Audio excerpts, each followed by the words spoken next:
আর আমি বারবার একটা কথা বলি যে এই দুনিয়াতে আল্লাহ ছাড়া আমাদের আপন বলে কেউ নাই। আপনি যাকে আপন মনে করেন না কেন, আমাদের সম্পর্ক আছে বাবার সাথে, মায়ের সাথে, স্ত্রী সন্তানদের সবার সাথে, আমাদের হক আছে, অধিকার আছে, সব ঠিক আছে। বিশ্বাস করেন আল্লাহ ছাড়া আপন বলে আপনার কেউ নাই।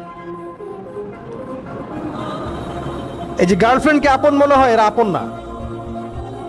স্ত্রী সন্তানদেরকে খুব আপন মনে হয়, আপনার মৃত্যুর পর 40 দিন সময় লাগবে না সব ভুলে যেতে। পিতামাতা, ভাই বোন সবাইকে আপন মনে হচ্ছে। পিতামাতার স্থান বাবা মার পরে, আল্লাহ রসুলের পরে, সেটা ঠিক আছে, কিন্তু আপন আল্লাহ ছাড়া তারা নন। আপনি তাদের মনোপুতভাবে নিজে প্রতিষ্ঠিত হতে পারবেন না, তারা আপনাকে চিনবে না। বলো সারাটা জীবন তোর পিছনে এত টাকা ঢাললাম, কি করলি? কিচ্ছু করতে পারলি না।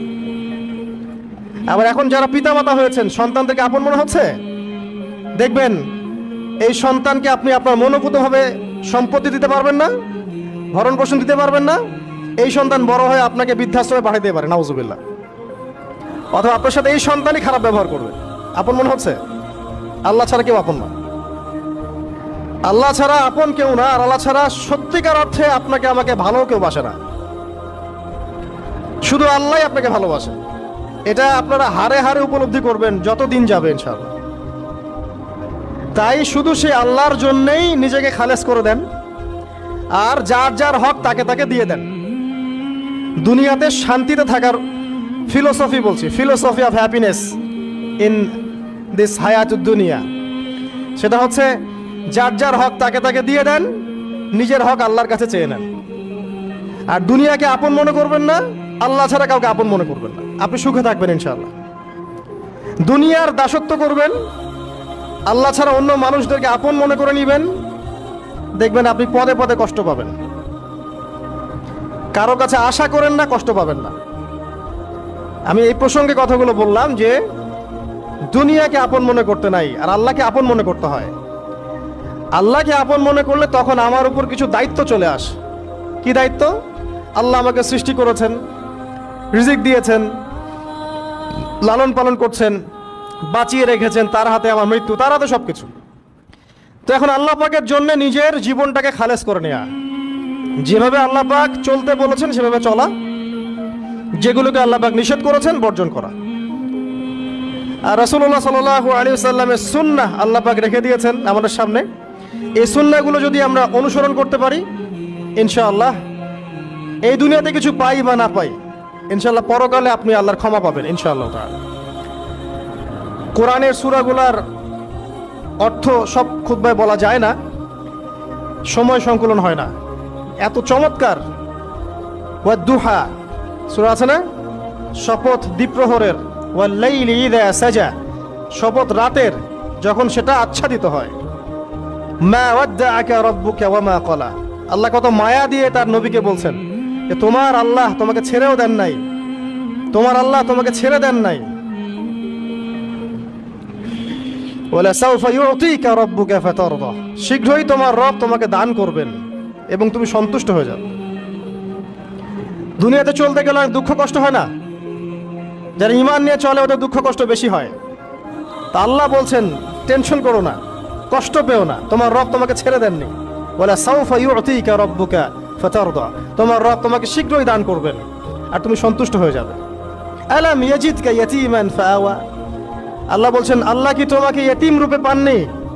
এরপর আল্লাহ কি তোমাকে প্রতিপালন করে বড় করেননি? ওয়াজাদাকা দাল্লান ফাহাদা, আল্লাহ কি তোমাকে পথভ্রষ্ট পান নাই? তোমাকে আল্লাহ পাক হেদায়েত দেন নাই? তো আল্লাহ যে এগুলো করেছেন সে আল্লাহ তোমাকে পরকালে ইনশাআল্লাহ ভালো রাখবেন। ফাআম্মাল ইয়াতীমা ফালা তাকহার, তো তুমি ইয়েতিমদের প্রতি কঠোর হয়ো না। ওয়াম্মাস সাইলা ফালা তানহার, কেউ চাইলে তার হাতকে খালি ফিরিও না, ধমক দিও না। ওয়াম্মা বিনিআমাতি রাব্বিকা ফাহাদ্দিস, তোমার রবের এই সমস্ত নিয়ামতগুলো তুমি মানুষের কাছে বর্ণনা করতে থাকো। এর পরের সূরার দিকে খেয়াল দেখবেন, সূরা আলাম নাশরাহ লাকা সাদরাক, মনে হয় দুটো একটা আরেকটার সাথে পেয়ার। আলাম নাশরাহ লাকা সাদরাক, আমি কি তোমার হৃদয়কে প্রশস্ত করে দেই নাই? ওয়াদা'না আনকা ওয়িজরাক, তোমার বোঝাগুলো হালকা করিনি? কাকে বলছেন এগুলো আল্লাহ পাক? রাসূলুল্লাহ সাল্লাল্লাহু আলাইহি ওয়াসাল্লাম। তো তো যে মানুষটা জান্নাতে যাবে নিশ্চিত, এবং যিনি জান্নাতের দরজা না খুললে জান্নাতের দরজা কারোর জন্য খোলা হবে না। যে মানুষটা হচ্ছে ভদ্র, স্মার্ট, বিচক্ষণ, কোনো মানুষ পৃথিবীতে নাই।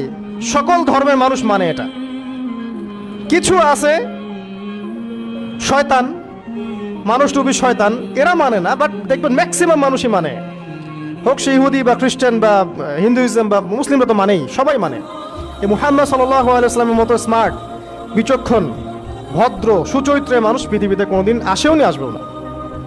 তো সেই নবীর জীবনটা আপনি পড়ে দেখবেন, আর রাহিকুল মাকতুম বইটা, যে চড়াই আর উতরাই, খালি দুঃখ, কষ্ট, যন্ত্রণা, লাঞ্ছনা, কন্টিনিউয়াসলি।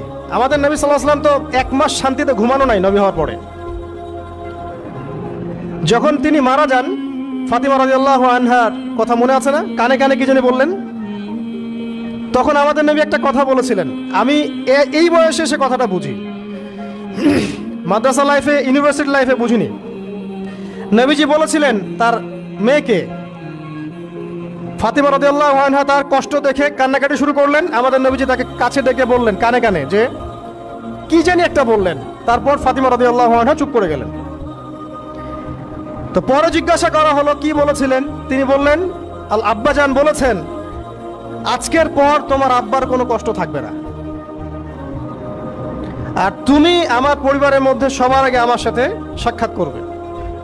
এই যে আজকের পর আমার আব্বার আর কোনো কষ্ট থাকবে না, এর মানে বোঝেন, মানে সারাটা নববী জীবন কত যে কষ্ট নবী সাল্লাল্লাহু আলাইহি ওয়াসাল্লামকে সহ্য করতে হয়েছে। আজকে জান্নাতে যাওয়ার দিন, আজকে আর তোমার আব্বার কোনো কষ্ট থাকবে না। এই মানুষটার যদি এই অবস্থা হয়, তাহলে আমরা কি? আল্লাহ পাক সেই মানুষটাকে এই সূরা দুটো শোনাচ্ছেন, আমি কি তোমাকে এতিম পাই নাই, তোমাকে পথভ্রষ্ট পাই নাই, হেদায়েত দেই নাই, ভরণ পোষণ করিনি, আমি আল্লাহ তোমাকে ছেড়ে দেই নাই, শীঘ্রই তোমাকে দান করব, হ্যাঁ, তোমার বোঝাকে আমি হালকা করিনি। ফাইন্না মাআল উসরি ইউসরা, ইন্না মাআল ইউসরি ইউসরা, কষ্টের সাথেই স্বস্তি আছে, নিশ্চয়ই কষ্টের সাথেই স্বস্তি আছে। ফাইদা ফারাগতা ফানসাব ওয়া ইলা রাব্বিকা ফারগাব, যখন তুমি অবসর পাবে তখন তোমার রবের দিকে একনিষ্ঠ হও। এটাই বলতে যাচ্ছি আমি আপনাদেরকে, যে আমাদের উচিত শুধু আল্লাহর দিকে একনিষ্ঠ হওয়া, দুনিয়াকে ভালো না বাসা, কিচ্ছু না দুনিয়াটা। আমার চেয়ে ভালো আপনারা এটা জানেন না, কিচ্ছু না দুনিয়াটা, মানে মুহূর্তে ডিজাস্টার হয়ে যেতে পারে। আর যাদেরকে নিয়ে এই দুনিয়া, আমাদের মা বাবা, ভাই বোন, আত্মীয় স্বজন, স্ত্রী সন্তান, এরা সবাই যে যার হক চাচ্ছে, তাদের হক দিয়ে দেন, আপনি খুব ভালো, দিতে পারবেন না, আপনি ভালো না। সারাটা জীবন করতে থাকেন, দেখবেন একদিন দিতে পারেন নাই, সে আপনাকে চিনবে না। নবী সাল্লাল্লাহু আলাইহি ওয়াসাল্লাম বলেন এই কথাগুলো, জাহান্নামে যাওয়ার কারণ এগুলো উল্লেখ করেন নাই। কিসের আত্মীয় আর কিসের আপনজন আর কিসের অফিসের বস আর কিসের কি, সবাই সবার স্বার্থ নিয়ে পড়ে আছে। শুধু একজন সত্তা আপনার কাছে স্বার্থ চায় না, সে কে? আল্লাহ পাক। এটা যদি বুঝতে পারেন তাহলে দেখবেন মনটা আল্লাহর দিকে নরম হয়ে যাবে।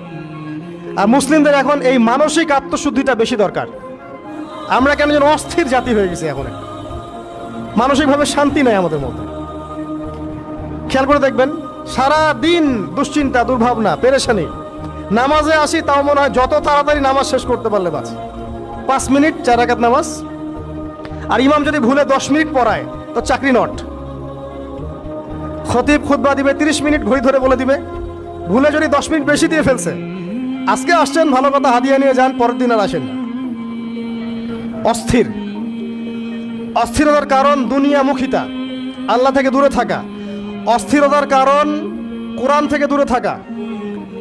অস্থিরতার কারণ নিয়মিত সুন্নাহর উপর আমল না করা, ডেইলি জিকির আজগারগুলো না করা, ডেইলি কোরআন তেলাওয়াত না করা, হাদিস অনুবাদ সহ না পড়া, দিনের জ্ঞান চর্চা না করা, দিনী হালাকাগুলোর মধ্যে না বসা। অস্থিরতার অনেক কারণ, টাকা পয়সার পিছনে ছোটা, বাড়ি গাড়ি স্ট্যাটাসের পিছনে ছোটা, এবং এই লোভ, এই লালসা আপনাকে স্থির থাকতে দিবে না। অস্থিরতার কারণ এই যে আমরা বলি মেটেরিয়ালিজম, আমরা বলি বস্তুবাদিতা, এগুলো অস্থিরতার কারণ। এগুলো কখনো আপনাকে স্বস্তি দিবে না। আপনি যত দৌড়াবেন দুনিয়ার পেছনে, দুনিয়া আপনার থেকে তত পালাতে থাকবে।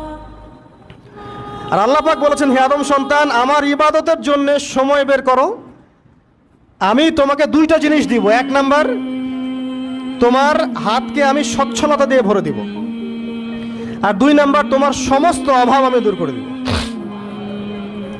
যে ব্যক্তি আল্লাহর জন্য সময় দেয়, আল্লাহর জন্য বাঁচে, আল্লাহর জন্য মরে, সব কাজ আল্লাহর সন্তুষ্টির জন্য করে, দেখবেন ও মনের মধ্যে শান্তি আছে। হয়তোবা তার 5তলা 10তলা বাড়ি নাই, BMW নাই, সুজুকি জিক্সার নাই, তারপরে দেখবেন সে অনেক শান্তিতে আছে, কারণ তার মনের মধ্যে একটা প্রশান্তি কাজ করে।